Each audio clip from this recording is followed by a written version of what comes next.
Welcome to Email After Hours by SenderScore, powered by Validity.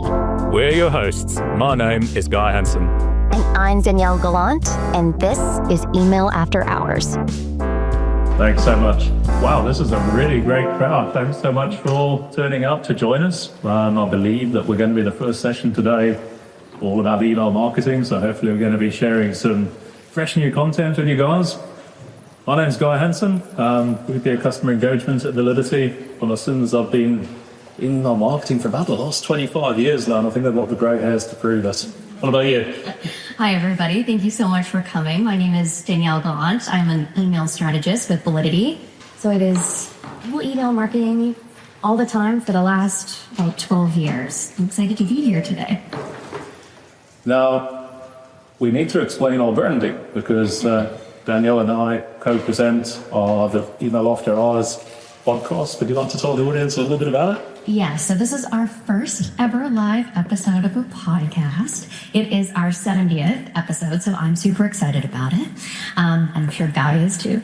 Our email, as I'm sure many of you know, is changing all the time. Major mailbox providers make changes that impact your day-to-day. New technology impacts your day-to-day, new privacy legislation, governments. It's changing really rapidly, and it's really technical sometimes and really complicated. So Guy and I wanted to leverage humor and our expertise to make email marketing accessible for beginners or experts. So that's what the show is about. So just a brief word about Validity, because not all of you may have heard of us, but we operate in the world of email marketing, which is why you're here for this session. We're the leading provider of end-to-end email solutions, not as a sender, but we complement all of those sending practices to help our customers with better data quality, better deliverability, better email creative, setting it up, testing it, seeing what it renders like on the different devices and platforms. And we're going to be talking about email marketing through that lens, but because of this conference, specifically through a B2B lens and some of the challenges which are unique and specific to you as B2B senders.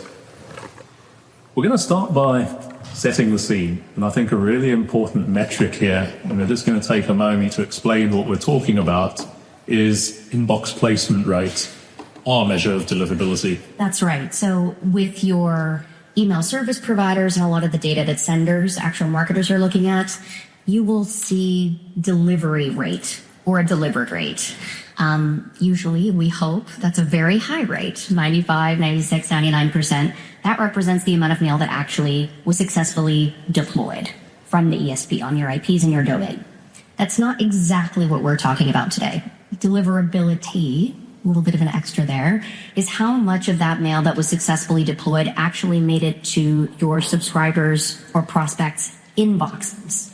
So the difference is really important. You can send a message, it may deploy successfully, that message may land in the spam folder, it may be quarantined, it may go to the inbox. So today we're talking about actual inbox placement when we talk about deliverability and all of the myriad challenges and gauntlets that your messages have to face. What an air language as well. That's right. And so with that as context, we'll just walk you through a quick set of numbers. The global average inbox placement rate for your B2C counterparts, roughly 86%. You can see in the world of B2B, a little bit lower, 83.4.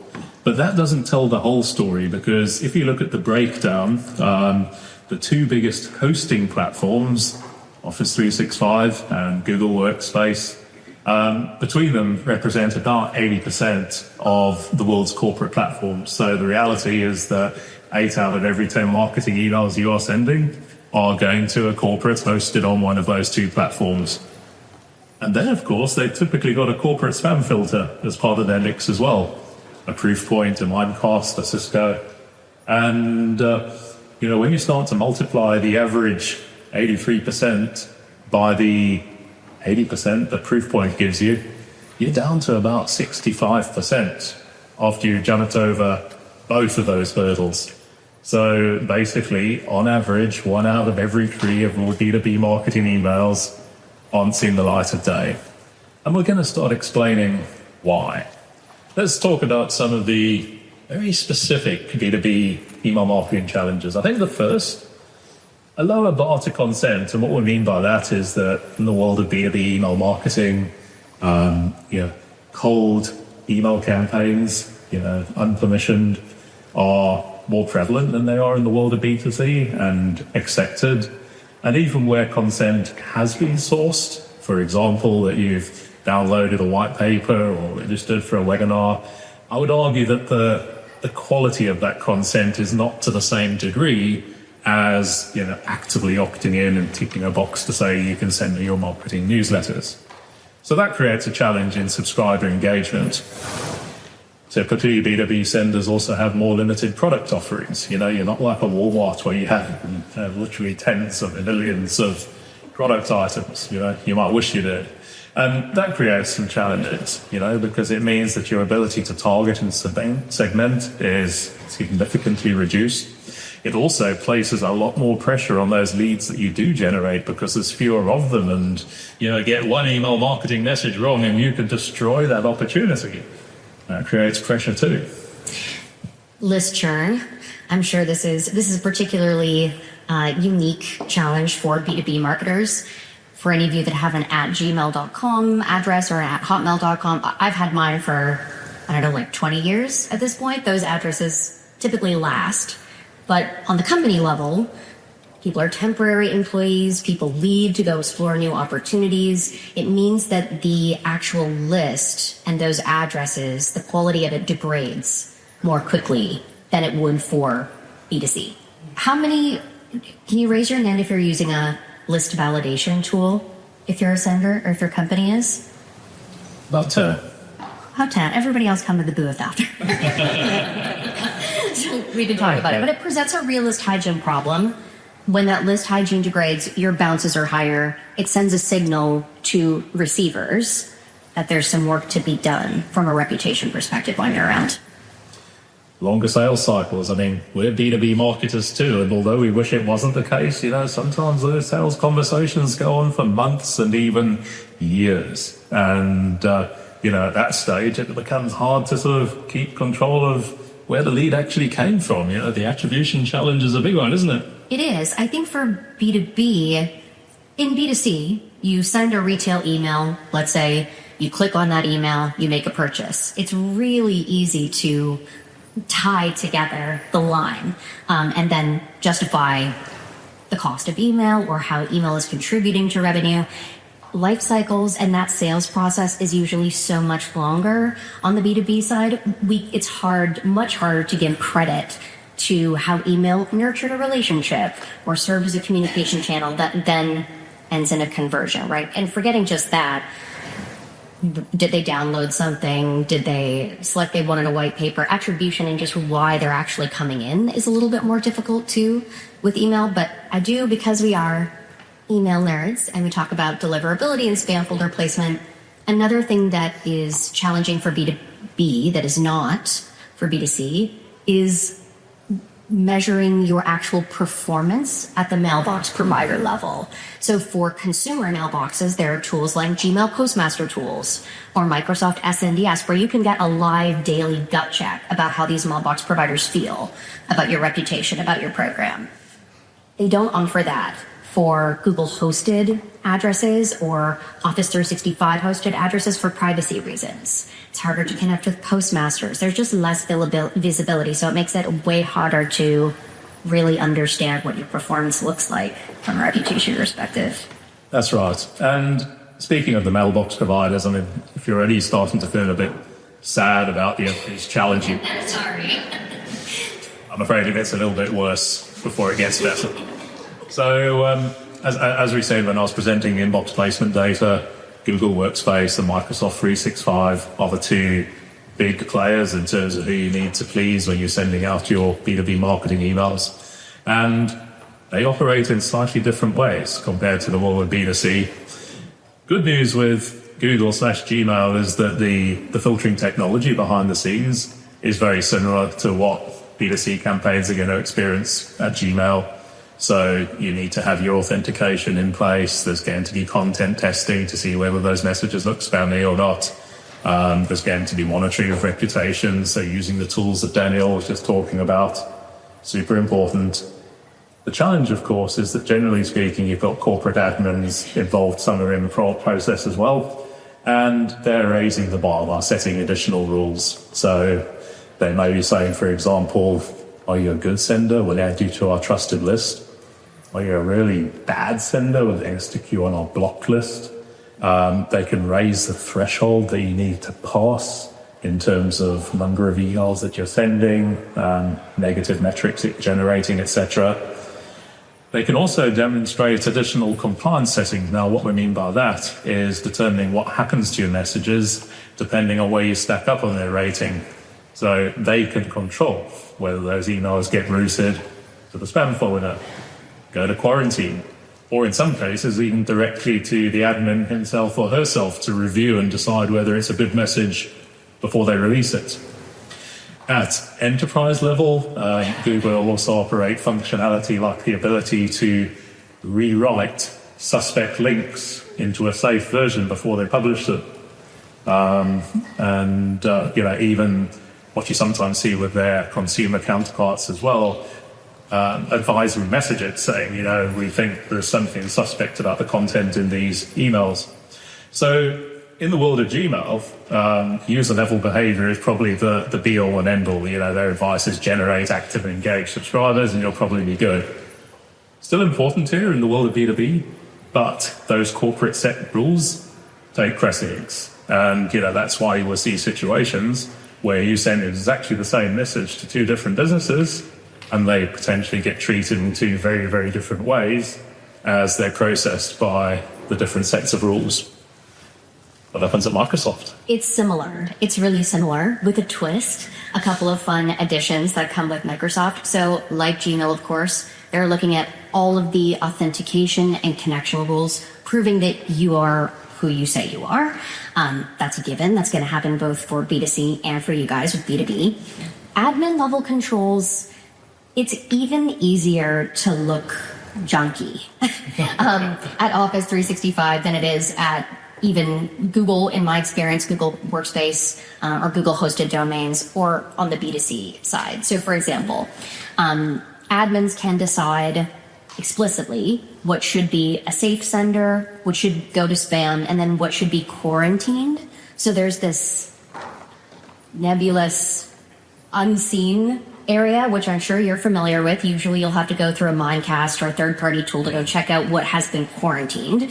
But those messages may look delivered on your end, but the subscriber may never actually see them. Extra note there, if messages are delivered to the spam folder at an Outlook hosted or an Office 365 hosted address, those images are going to be turned off by default. So keeping messages really brief, concise, but not trying to game the system is really important for respecting those admin level controls. Anti-phishing policies, I actually didn't know this before I was putting this report together. Apparently, one of the tools, I don't know if it's Office's like Defender or Azure, one of those tools can actually do friendly from name evaluation to see if you look like a spoofer or a phisher. So if one of you is putting the name Microsoft or Google in a friendly from or in your subject line even, that might be considered suspicious to the receiver. Don't do it. Don't do it. Much like what Guy was talking about with Google hosted domains, links can be rewritten entirely. And for Microsoft 365 attachments, which I'm sure are much more common and reasonable and expected in B2B than they are in B2C, are usually evaluated in a sandbox environment before they're being delivered. So a lot is happening in the background on the mailbox provider side before your message ever even gets delivered or makes it anywhere. The last thing, and I promise I won't get too weird and technical with this, but Microsoft has, and this applies to B2B, B2C and B2B, they had a couple of acronyms for you. Anybody who's familiar with email marketing knows there's just like an onslaught of acronyms, and that it is, exactly. The SCL, this is the spam confidence level. Literally, they're tagging every message you send with a numeric code that ranges from -1 to 9. The lower, the better. The higher means they think you're spammy. This is something you would have to dig into with somebody like us or a technical team to understand really what those headers are saying. A bulk complaint level, so how many of your prospects, receivers, subscribers are marking your messages as spam. We all do it. I do it less now that I know what a crazy impact that has. You have to do something really bad for me to mark your message as spam. And the last is a phishing confidence level. So whether or not they straight up think you're a scammer, which can happen to perfectly legitimate businesses depending on links, behavior, list growth, that kind of thing. Absolutely. So especially if you're worried that your email program's underperforming a little, this is the level of scrutiny that you are subject to and need to be able to monitor and measure. Overlaid on top of that, as we said earlier, there's a challenge posed by the corporate filters, and here the really important player is Proofpoint. They are used by 75% of the Fortune 100, and it's about 70% of Fortune 500. And over and above Proofpoint themselves, they own two other very important players in the email space, namely CloudMark and Sorbs, the blocklist operator. So what Proofpoint says goes in terms of the performance, the successful performance of your email marketing programs. So what are they looking for?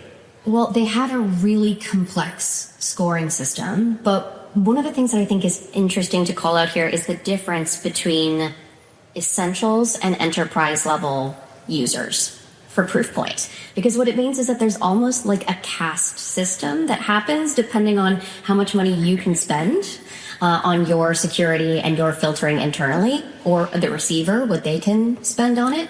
So the more sophisticated filtering comes if you have enterprise. That's much more customizable, much easier to determine whether there are safe senders, whether there are certain domains that you want to allow.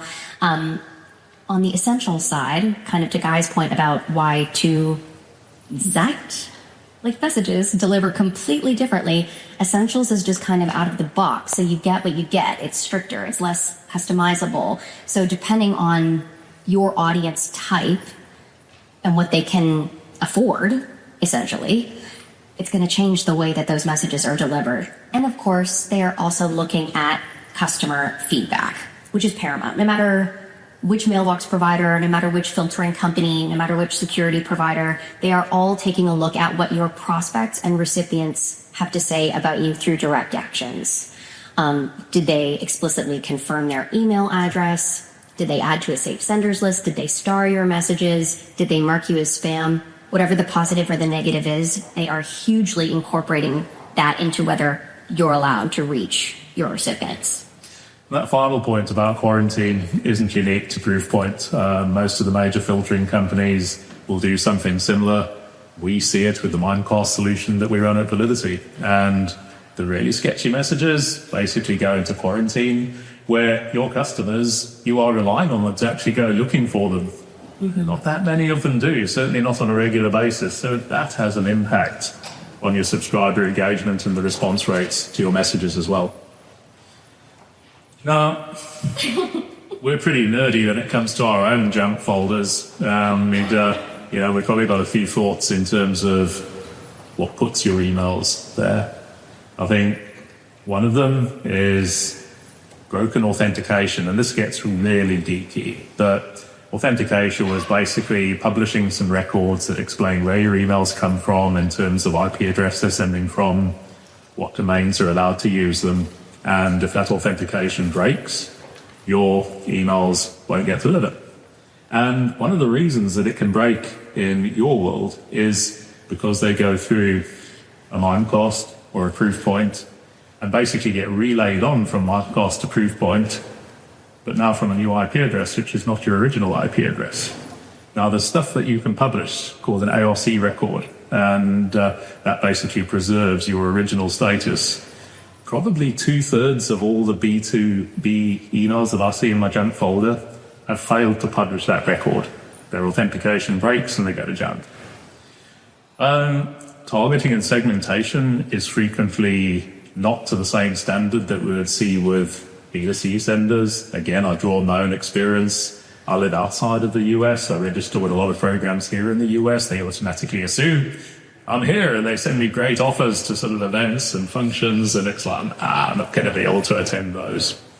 And as for cold outreach, you want to tell the audience our story about that Miami event we were supposed to go to? Yes, so Guy and I were supposed to speak at an event in Miami 2 years ago. I think for whatever reason, we weren't able to go. We just didn't go to the event. And my favorite, I was sad because I really wanted to go to Miami. But there was a great silver lining that came out of this, which were the flurry of emails that we got to our corporate address that said, "Hi, we loved your presentation at the Miami conference. It was excellent. Here's this offer, reach out." And then even on LinkedIn, what a great presentation from you guys. It was hilarious. We were just taking screenshots of them and sending them back and forth to them, being like, who is this? I replied to one of you, cool, which bit of it did you like? The most. So, outreach is difficult. And that leads into my final point on this slide. I think, up until now, we've been talking more about your bulk email marketing, but there's another aspect to it, which is kind of the marketing, which is your SDR sending out their prospecting emails, often from your corporate domain, and just be aware of the potential damage that they can create with their several hundred emails a day, generating loads of deleted, unread, and complaint notifications at the other end. And certainly, if you are operating on a Microsoft-hosted platform yourself, Microsoft's monitoring that as well. They're monitoring the reputation of the IP addresses that those prospecting emails are going through.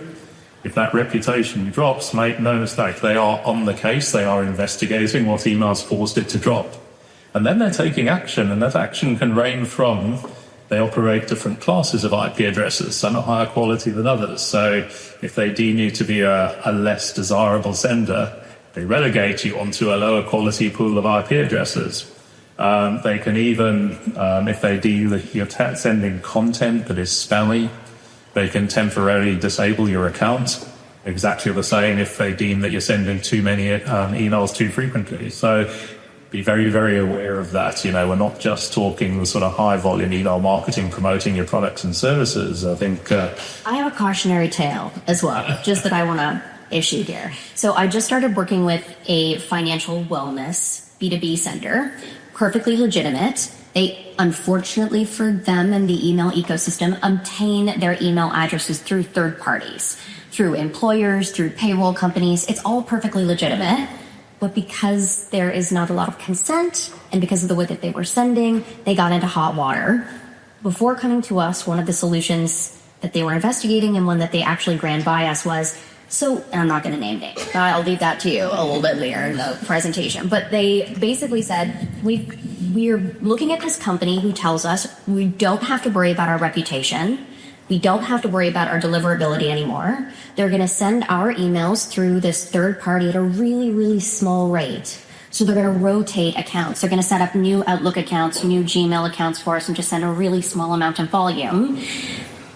This is so bad. Don't do that. It's called Snowshoe scamming, basically. And it can get your brand into your actual brand name into really hot water, even if you're not using your links. So anyway, don't do that. Absolutely. Save you before that happens. We thought we'd share a couple of examples, and you might look at the one on the left and go, God, that's a bit mean, sort of holding up our own hosts. But it's a great example, because I signed up with them when we knew we were coming to this event, and that welcome email went straight to my junk folder, partly because their authentication was broken, and partly because those SCL and BCL scores that Danielle was talking about through the roof, meaning that their emails are seen as highly spammy and they're generating loads of spam complaints.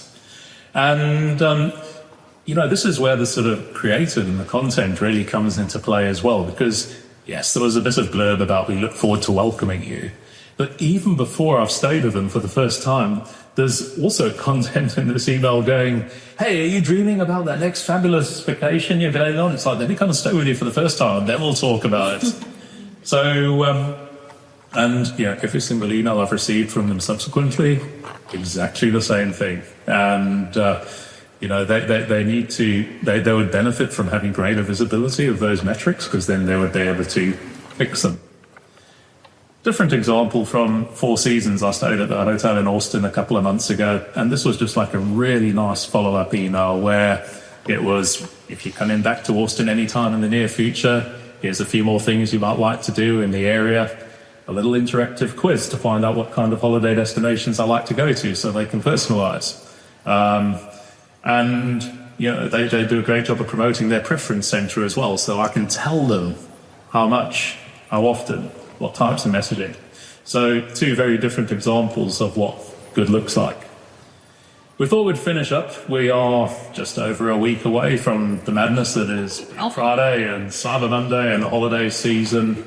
And what does it mean for you guys as B2B senders? Is it even a space that B2B should be playing on? I think often the question is, should we be sending email as B2B marketers? Should we be promoting anything at all? And the answer is yes, if it makes sense. Never send email just to send email. If there's an explicit purpose, if there's a value, timely, driven offer, certainly send it. If there was a follow-up that you want to send out, do it. But don't fake urgency when it doesn't actually exist in your program. 100%. And of course, stating the obvious that, your potential buyers are still human beings. They're still consumers. They're looking for deals as well. And, thinking that especially at this time of year, they may have some budget that they haven't used up yet. They are receptive to, perhaps a subscription offer, which is, get 14 months for the price of 12. I'm sure they're going to be very open to offers of premium onboarding or white glove service as part of that deal. November 30th. That's right. So there we go. But as we said several times, you've got to monitor it.